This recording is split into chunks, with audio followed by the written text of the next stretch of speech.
we just didn't realise about pregnancy deferrals. We have a no deferral policy, but of course we should allow women who are having a baby or have just recovered from having a baby and aren't ready to come back. Of course we should allow them to defer. If you show us a picture of a start line on your website that is basically all white, skinny, fast men, it doesn't make us think that we belong, and especially because runners can be, all kind of shapes, sizes, colours, abilities. We want to feel we belong. I think what I realised about myself as a runner, and I think I really realised this on the run, is what drives me is driving change and empowering other women. I just could hear this noise and I was like, what is this noise going down the road? And I was like, what's happening?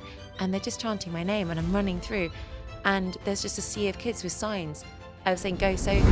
Welcome back to 5 Miles Easy. On the show today, we are joined by Sophie Power, a campaigner and ultra athlete. Sophie recently broke the female world record for running the length of Ireland, which she did in 3 days, 12 hours and 8 minutes. Sophie has run over 50 ultramarathons, including representing GB in the 24-hour World Champs. Sophie also founded the campaign SheRACES with a goal to educate races to be more inclusive to female athletes. Sophie also balances running and campaigning with being a mum of 3 children. Steph, I'm so excited to hear more about Sophie's story because, all of the things that she's achieved are incredibly impressive by themselves, let alone having 3 kids. And I think a lot of people will know Sophie from that photo that went viral of her from the UTMB when she was breastfeeding. And she really does seem to be almost a turning point in a running cultural shift that, I'm not sure whether it's one of those things that the more you look for it, the more you see it, but I hope not. I do feel like there's kind of been a cultural shift with women who have children and then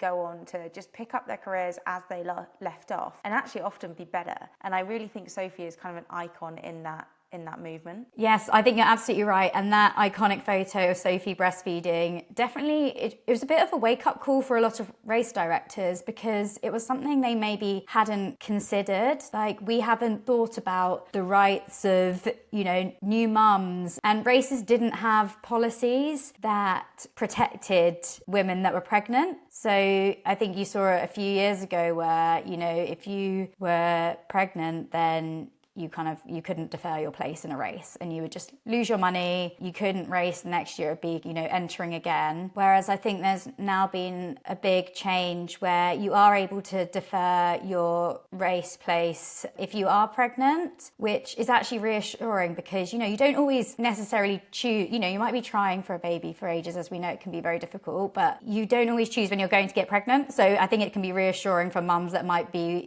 wanting to try that actually, if it did end up happening, it doesn't mean you're going to lose loads of money. It is such positive change, and I think it's also just brilliant to have that encouragement to come back and to start running again after having children. I've actually been running with Jen Gregson out here in Font-Romeu, who is an Australian marathon runner going to Paris. And what's amazing is the whole of the Australian women's marathon team have children. So Jen has a son, a 2-year-old, and the other 2 women have 2 children each, which I just think is incredible, being able to balance marathon training and qualifying for the Olympics with having children. It really just shows what's possible. Yeah, I think you're seeing that more and more now. It's so inspiring seeing elite mums doing so well, because then you think, and I said this to Sophie in the chat as well, like you then, as athletes, you're not as concerned about, if I choose to have a baby, is that the end of my running career? So many women now are just coming back and performing better than ever, and I think that's really inspiring to see. So yeah. And of course, Sophie's feat of running the length of Ireland is equally impressive. I have no idea how she manages to fit that kind of training, those kind of miles into her life, but I'm looking forward to hearing more about it. Yeah, definitely. So shall we get on with the episode? Let's do it. Sophie, thank you so much for joining us for 5 Miles Easy. The first question we've got for you is, what is your why when it comes to running? There's so many different reasons, and I think they change over time. And I guess there's the whole now it's about kind of breaking limits and empowering other people. But actually at the moment in recovery, it is just getting out in the morning on the trails, getting a bit of me time, getting some one-on-one time with my 6-year-old on his bike, just really enjoying getting out there at the moment. Yeah, that makes so much sense. And we'll get into obviously breaking the limits as we go through this conversation. But it's nice that you have those other reasons when you're not aiming for a huge goal, that during that recovery phase, you still have those reasons that you enjoy running as well, just to get out there and have fun. I mean, otherwise, why would... I think that the idea I'd set big running goals and have to do loads of running to train for them and not actually like running just seems a bit weird, really, that people might do that. But they do. I've met them as well.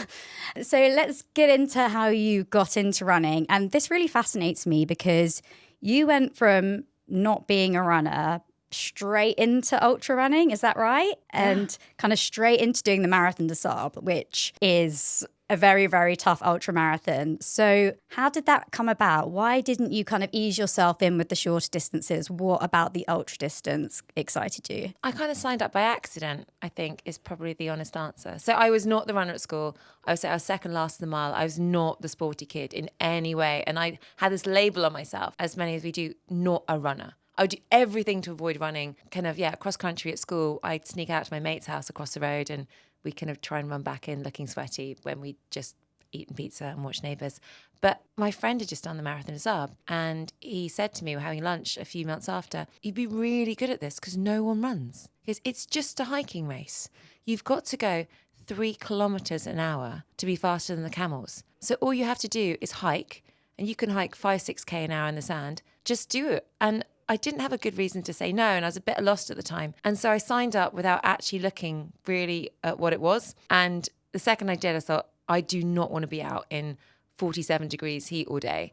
And the next day I went for a run. And 9 months later, I'm on the start line of the Marathon des Sables. That is really crazy. But so why did you want to do it in the first place, though? Was it just the challenge? So you kind of knew you might be capable of doing that pace, I guess. But why did you say yes? It was kind of overcoming something you thought you might not be able to do? I thought it'd be an adventure. And I'd been made redundant in a really nasty way from my job in finance. And I was really lost. And I'd started kickboxing. And I'd gone and spent kind of 8 months in a Thai kickboxing camp learning to kick people in the head and letting all that anger out. And it just seemed like an opportunity to do something different and have a bit of a goal as I kind of worked out what to do next with my life. And I've always grown up hiking. My grandma's from the Lake District, kind of all my summers as a kid, hiking in the Lake District. So I knew I had endurance. I'd actually done the coast to coast over 11 days, kind of rough camping after my A-levels. So I knew I had this in me and I like walking and I just like the idea of doing something I didn't know about and getting really out of home and getting a bit of mental space. Yeah, interesting. And how was the experience of the Marathon des Sables? Clearly, since then, you've carried on to do many more ultras. So was it a positive experience and kind of kept you wanting to do more?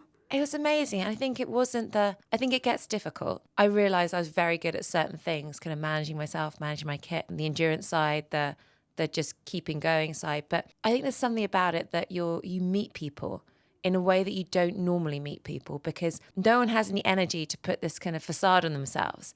Everyone's really stripped back to who they are. And I made friends that I would never normally meet in kind of my day-to-day life. And I guess that's one of the reasons I love ultra so much is you can be running side by side with someone and you're from completely different backgrounds and completely different jobs and lives and places. And you get to spend some really good time together. Yeah, I love that. And so since the Marathon des Sables, you've run over 50 ultras and some very long distances. So 24-hour racing, Spine Fusion, which is 268 miles, I think, which is just mind-blowing to me. So is it that kind of, meeting people from all walks of life? What's kept you coming back for more and pushing those boundaries? I think initially after the MDS, it's a great way to have a holiday because you see so much of a country in 6 days on a stage race. And so before I had kids, I did the stage races out in kind of Bhutan, Iceland, Cambodia, Utah. And it was just a great way to spend time. I love being on my feet. I love hiking. I love seeing the scenery and I was running. And that was why I did it. And then when I started having kids, it was a case of I can't go away for 10 days anymore. I need to think about how I do it. But I still want that kind of push the limits feeling. I still want to see a place. So I just started running the same kind of distances nonstop, kind of doing the 100-mile races, the kind of Spartathlon, which is 153. And then it started to be, how fast can I go? But really, I've only taken it seriously since I had my third baby. Interesting. Only taking it seriously.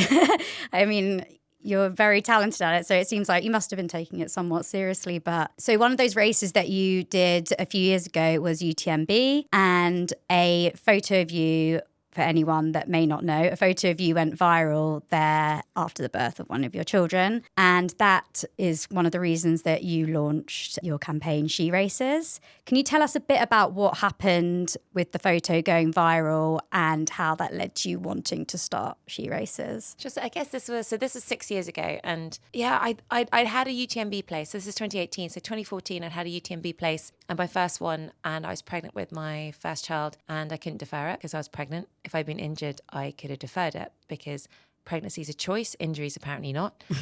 Pregnancy and your timing is definitely not a choice for anyone who's tried to have a baby. And then I got another place in 2018. I couldn't defer again. And I knew I'd be kind of 3 months, have a 3-month-old baby on the start line. And I didn't want to lose my shot again. And I never meant to get around the whole course. It was more to take the family to Chamonix, have a holiday, go the first 10K if I could, because you never know what's going to happen after you give birth. And I've had 3 very different pregnancies, kind of fitness-wise and ability-wise to do things, and 3 very different recoveries. And that happened to be the best one. I was running kind of seven weeks later and then got around the course. But I think the photo is me breastfeeding at the halfway point and I'm pumping the other side and kind of trying to manage my kit. And it just, I think, struck a nerve with so many women who are trying to juggle and so many people that are looking at a mother in a different way, as mothers can be athletes and we actually do have our athletic goals after we have children. So my life was completely turned upside down. And loads of racers contacted me and said, we just didn't realise about pregnancy deferrals. We have a no deferral policy, but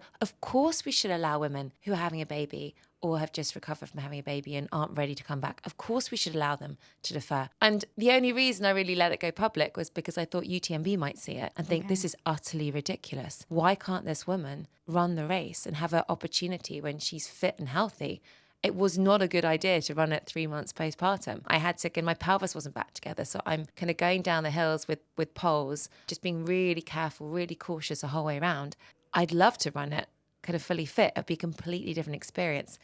So I tried to get UTMB in, and eventually they now have a phenomenal pregnancy deferral policy, 5 years, a refund, and then you've got 5 years to take your place at the race you want to. So it's brilliant now, but some races were still pushing back, and London Marathon pushed back on the good for age deferrals, and now that's sorted, but you still have to pay again. Oh, really? So if you're pregnant and you defer your place in London Marathon, you have to pay again for your place.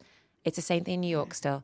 That just shouldn't happen. No. So 2 years ago, I realised it's about more than pregnancy. I think the barriers that women face, they're so complex and they're different groups of women, but there are so many things that races can do so easily to help us get more of us on the start line, especially at the ultra distances where we're really underrepresented, give us a much better experience when we're racing, and then really truly value our competition. Because when you mix women and men on the start line, often our race gets lost. So I did a huge piece of research on over 2,000 women, and then work with race directors to find these guidelines that all races can use that are almost costless to implement, but really make a difference for female athletes. So what are some examples of changes that race directors and brands can make just to make it more inclusive for women? So I think it's split to the 3. So getting more women on the start line. If you show us a picture of a start line on your website that is basically all white, skinny, fast men, it doesn't make us think that we belong. And especially because runners can be, all kind of shapes, sizes, colours, abilities. We want to feel we belong. And just showing us those images and giving us loads of details about the race. Kind of women want details. We want to know how we're going to get there. We want to know we're going to be safe. We want to know what it's like. We want to know the cutoffs are kind of fair and reasonable for us, so that they're not described in terms of, you get this cutoff and it's really, really hard and we'll kind of chuck you off the mountain if you don't make it. But this is the pace you need to go. This is why the cutoff's in place. And then when you get to the race, we'd like toilets. We'd like toilets on the course, in the right places. We'd like to know where they are. We want period products. We want, if there's a T-shirt, we'd like it to be one that is not male size small. And all of mine fit me beautifully when I was 37 weeks pregnant. We deserve them to fit us. We deserve to feel that we're going to be safe on the course. And then when our results come, we want to see them separated. We want to see the female winner. And we don't want them to say the winner is... The winner's not the first person that crosses the line. There's 2 winners.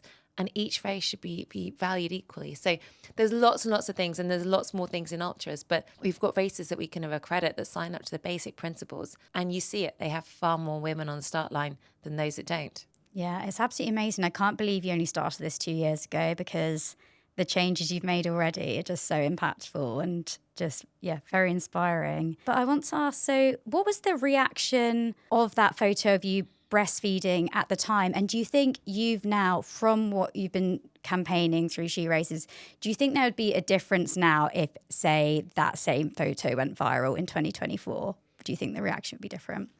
I think it's changed a huge amount. I think where we've come in female health, and I was speaking at an academic, Women in Sports and Exercise Academic Network conference last week on this, and we're looking at the evolution of research into kind of pregnancy and postpartum. And there's they put a point in the middle going, the photo, because it just awakened everyone to what's possible, that women do come back to sport. And the research, then the government guidelines started then coming in. So now we actually have government guidelines for exercise during pregnancy, exercise postpartum. These are going to the medical teams, and these coming to the midwives and the consultants. There's more, that there isn't the support for every woman there should be, but certainly female athletes, you're starting to get at the football clubs, they've got pelvic health physios. They're getting the support to get back.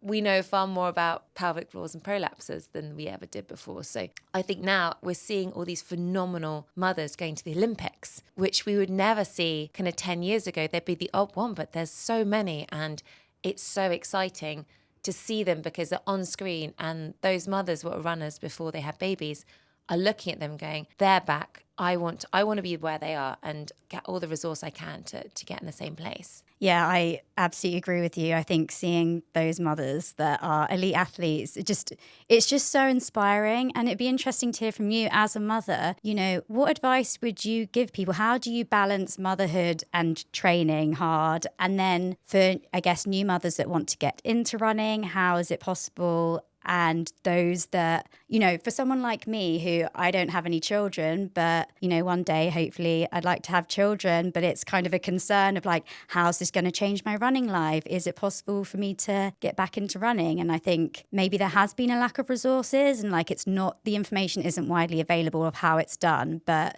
seeing elite athletes now doing it, it's kind of okay, this is possible. It's not as scary. But what advice would you give? I think you never value a solo run as much as you do when you become a parent, because it's the one point you get some peace and quiet. But no, I think it's about asking for help and support. We can't do this on our own. And, most of us have a partner and friends and family and people around. And it's about looking at, there's definitely lots of running between things, running to things, running from things, running my 3-year-old daughter to her gymnastics class in her running buggy. When my 9-year-old plays hockey, I am running around the pitch, or I'm finding a little route and seeing back every mile and then going, did he score? No, he didn't score. Right, I'll do another mile. There's so much. I think the juggle is real, but there's so much you can break down, and it's not as perfect. You might not get that 1-hour gym session, but if you can break that up into 3 parts, for example, and then there's 20 minutes of my strength session I can do in the kitchen or on the sofa with the kids, and they do it with me. And my 9-year-old's far better at burpees than I am. But I use them as weights. My daughter hops on my back for planks. So it's breaking up around your life, and it's really prioritizing. I think that's where it often helps to have that goal or have that race, because then it's so easy to drop your runs if something happens. If you're, can I get to that? Actually, do I have my kit ready? No, don't worry, I'll do it tomorrow. And you don't do it tomorrow. So for me, it's first thing in the morning, straight after I drop the kids. That's the training time before I start work. And then I'll work in the evening, or I'll hop on the treadmill. I'm really lucky. I've got a treadmill and a watt bike at home. Yeah. So it's much easier to juggle because I can get another session in when they're in bed. And is there anything that you wish you'd known before you became a mother? What a pelvic floor is? I think it's preparing for after. And I think it's the same thing for races. We train so hard for races, and then we get to finish line, and we have not thought about recovery. And we have not thought about, how we're going to get back up. And I guess that's maybe not so important for a 5 or 10K race, but what I'm going through now after Ireland, it's huge. And I didn't really prepare for it. And I think if we spent as much time, thinking about our recovery from having a baby as we do what different baby gear we're going to buy and how we're going to do things and and what we want in our bag for labour, that is a whole other thing to prepare for. You know, what is our time look like? Who's going to do what? Am I going to do a 6-week check? Can I get to see a specialist? Learning the kind of things that can happen, learning that there are different paths to recovery. And I made a film kind of after my third baby, and it's on YouTube under kind of Sophie Power. It's a Hoka film. And it was supposed to be about getting back to running really quickly after having my third baby.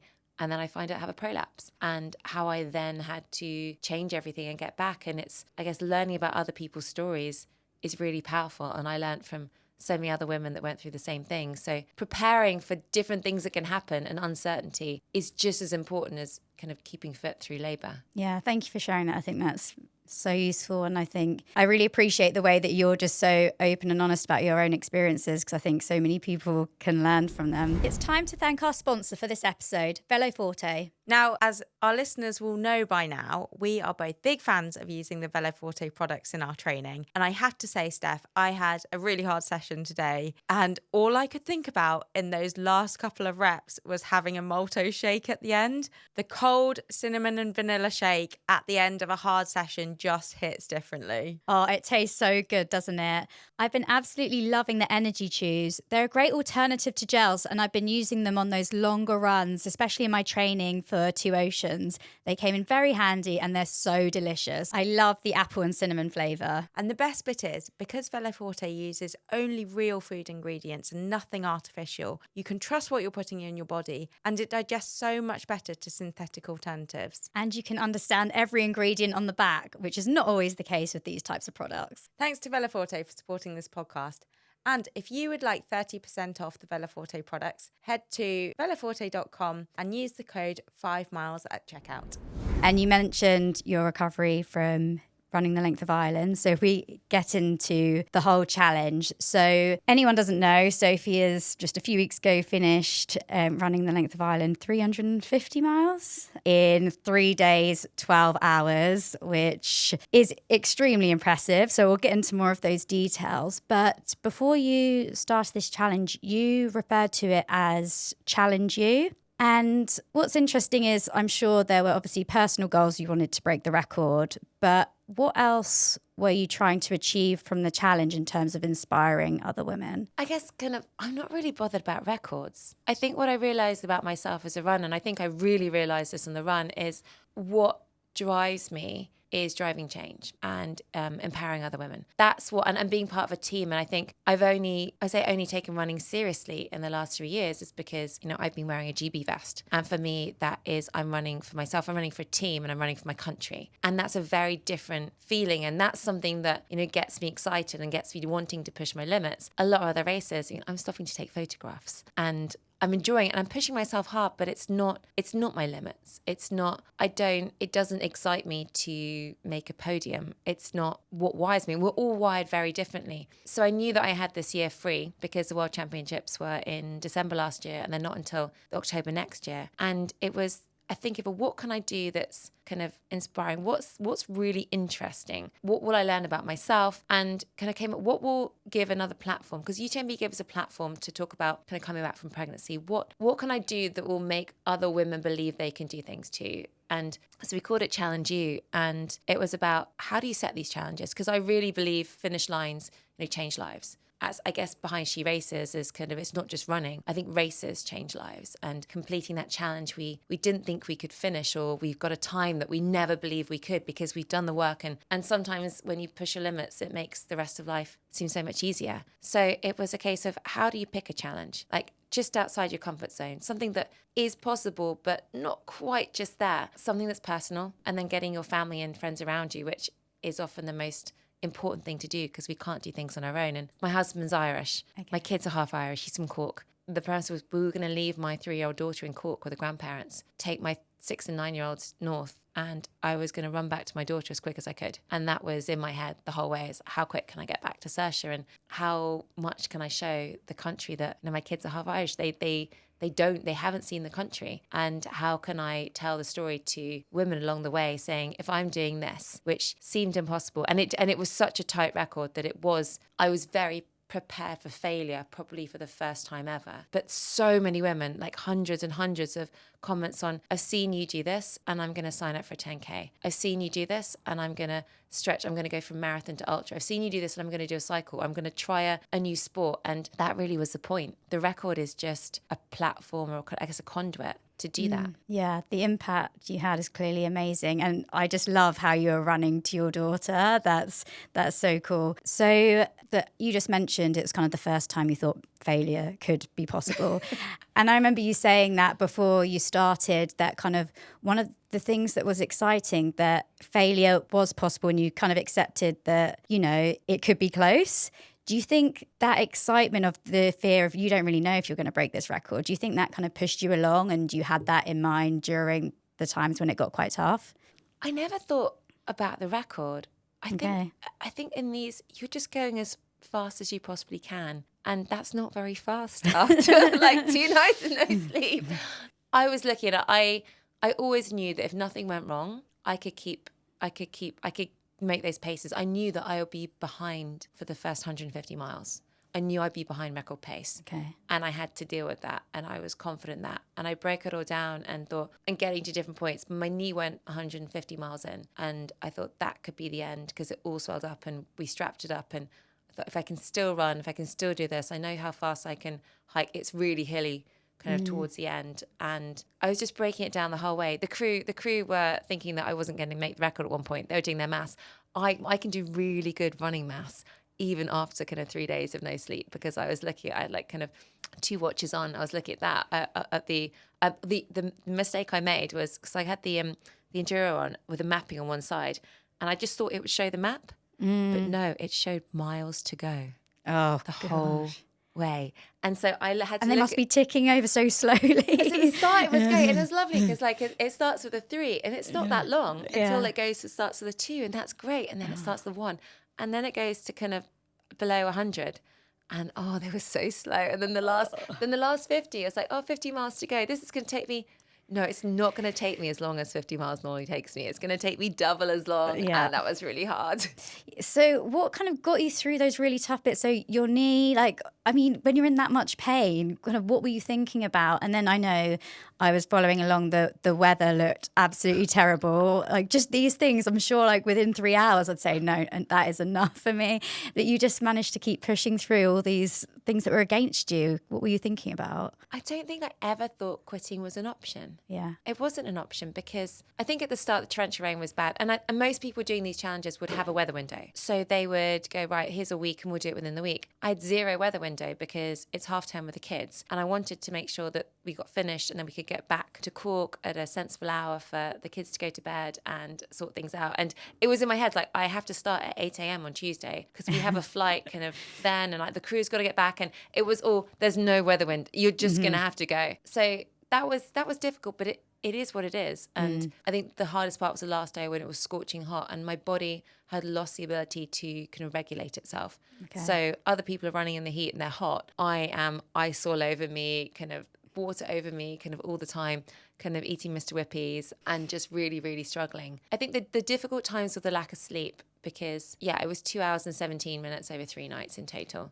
Because you can't sleep much more and break the record. And the second night when I hadn't slept the first night, it got really dangerous on one of the roads. And I had this phenomenal woman, Kate Strong, who's this phenomenal endurance cyclist. She was with me. It probably saved my life being lit up kind of on the road, cycling just behind me, protecting me from the car. So I think if I'd been more mentally coherent, I would have just gone, this is ridiculous. But I couldn't. All I thought was like, the van is down the road and I need to get to the van so I can get to sleep. How did you, so you knew you could only sleep like a very small amount in order to break the record because you just didn't have the time to spare.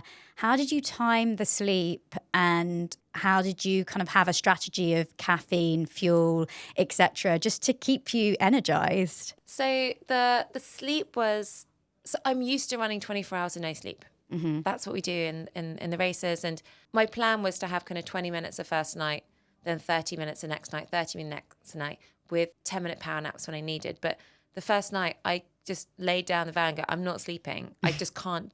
My body doesn't think it should be sleeping. So I just got back out and had a bit of a rest, and then got back out and went. And then it was 10-minute power nap. So when I was like, I'm exhausted, it was Kate would call ahead to the crew and say, just put the mattress down outside the van or climb into the van. So you neck a caffeine gel, then you sleep for 10 minutes. The caffeine gel kicks in 10 minutes. So you kind of have a little rest and the caffeine kicks in, and the crew just kind of say, get up and go. And you just do what they say. But did you find it hard to get up? No, really no. I think when it kicks in and the adrenaline is there to keep going, and you know that you've got a goal, Yeah. it's actually really quite easy. Interesting. I just can't imagine it at all. Or I just wasn't thinking straight, and I was just doing what I was told. Yeah. By the end, there was a lot of, I think with the food situation, it's, they have to feed you, and kind of some of the dips I bonked a few times because I just hadn't had enough fuel, and then we got right back on it. But loads of jam tortilla wraps, a lot of jam tortilla wraps. Yeah, I saw a lot of wraps going on. A lot of wraps. We put it together. So Precision Hydration, they actually they put my whole menu together for me on Instagram. We went through everything to try and analyse like what I'd had. Yeah. A lot of jam wraps, a lot of kind of gels through the night. Really hard to have solid food. Okay. So lots of gels through the night and chews, and never energy drink. I don't like having energy drink at all. Wow. But a few Cokes, a few Red Bulls, but really mostly jam wraps. Interesting. Have you been put off jam wraps or? I had to make a lot for the kids. Okay. So this is the kids' sports food. Like, it's what they have like before kind of tennis and hockey. And so, but I do make them, and I was like, it's a long time till I have another jam wrap. I don't blame you. And then how's the sleep been since? Was it easy? Were you exhausted and you just wanted to sleep, or did you struggle to sleep after the challenge was over? This is what's fascinating, and this is just blew my mind of what happens to the body. Yeah. Because we finished about 8 at night, so I got to bed back to cook about 11, and I woke up every 30 minutes thinking I had to go run. Yeah. And it was just like, gotta go run. Then the next couple of nights, my feet were just so sore. They were just so throbbing and sore, and I'd had to go up to like a men's wide shoe to finish, and I was just awake, and my knee was sore. And then the night sweat started, and I think that was night 4, where I dropped 5 pounds of weight in a day, and then 2.5 the next day, just drenching the bed because all the swelling just came out of my body, and it was so gross. And then I still got. So what was interesting was I thought I was sleeping well for the next 2 weeks. Yeah. But you wake up in the morning and the watch tells you it was unrestorative. That awful word. I was like, no, but I did sleep. Unrestorative. So that took 3 weeks to get it, just to say you've had a good night's sleep, but my HRV is still down. I've only just got it back into amber, and we're almost 5 weeks. Wow. So it's just the recovery processes. The body could feel great, but your nervous system's not there. And I think that's why now understanding it with the data, I think a lot of people get back to running really quickly after a stressful event because their legs say it can run, but your legs are only kind of one part of your body. Yeah. I mean, the body is just so amazing, isn't it? And how with all these gadgets now and technology, it is so useful just to be able to track that as well, just to know, like you said, you might feel great, but actually there's still a lot going on kind of behind the scenes in your body that it's not quite there yet. So how did it feel being reunited with your daughter at the end, and were there any other highlights throughout the challenge? Oh, so she'd seen me the day before, so it was really lovely that the grandparents just outside Cork, and there's actually a town that my father-in-law's from, and they'd like a lot of the and the route just happened to go straight through there, and the route is basically in Google you go kind of Malinhead, Mizenhead, click walk. And that is the route. Okay. So it went straight through there. And so they got loads of family members from around the country come together for a little reunion. And so I saw her there. But it was just lovely to be back. I think because I'd seen the boys en route because they were in the camper van and they were loving it. And they've played football in so many different Irish towns now. Kind of they get there and have a kick around. But I think finishing it was amazing. But really it was on the route. And kind of the first days were calm, kind of going through kind of Donegal and through Derry, and then as soon as we hit Cork, County Cork, which was kind of half the route, my husband's from Cork, and the Cork runners just came out, and so many people joining me. The schools, there was apparently one of the teachers at one of the schools was an ultra runner, heard about it, because I was really quite quiet before. I only announced 10 days before on social media, just so I'd have enough people tracking me so we could get some runners out. But the kids spent all morning making these amazing signs, like kind of 50 or so signs. And then I just could hear this noise. And I was like, what is this noise going down the road? And I was like, what's happening? And they're just chanting my name and I'm running through. And there's just a sea of kids with signs. I was saying, go Sophie, and you got the power, and like amazing signs. And they gave the crew them all for me. So I've got them at home. But then more and more schools came out and just chanting, and just girls saying that they want to be runners, they want to come and do this. And it was, you slow down and the emotion's really, really strong. And I'm like crying those awful, ugly tears like straight after. And it was just like, wow, these girls are seeing a woman do this. And for me, that was like the big thing. It's like the boys, great, they're seeing someone go run length line. The girls are seeing a woman do it. Yeah. And it was just wonderful. And then I met so many lovely people that came to run with me and from different parts of Ireland. And because I was going so slow at the end, anyone could come and run. So I really enjoyed kind of everyone I met, and really grateful to everyone that came out and supported the crew, or the crew got given like a tin of homemade cookies from someone. And I was like, oh, you're so nice. That's just so uplifting. And, you kind of met your aim of having that impact on people and inspiring, particularly women and girls, which kind of leads me on to, what do you want your legacy to be in the running world? God, we've got so much more to do. SheRACES is so busy. I mean, we are working on so many different things. And I think establishing, empowering, what the difference is, the start of SheRACES to now is, at the start, someone would have an issue and go, I'm not getting my pregnancy deferral, or there's a race and it's just not very welcoming for these reasons. And can you fix it? And so it'll be me at 11 o'clock at night messaging the race director. Now so many women are being empowered by the guidelines to say, they message and they go, this wasn't right in a race, or I had this issue with the race. I've gone myself to the race director and said, actually, this is what we deserve. And then I've driven the change.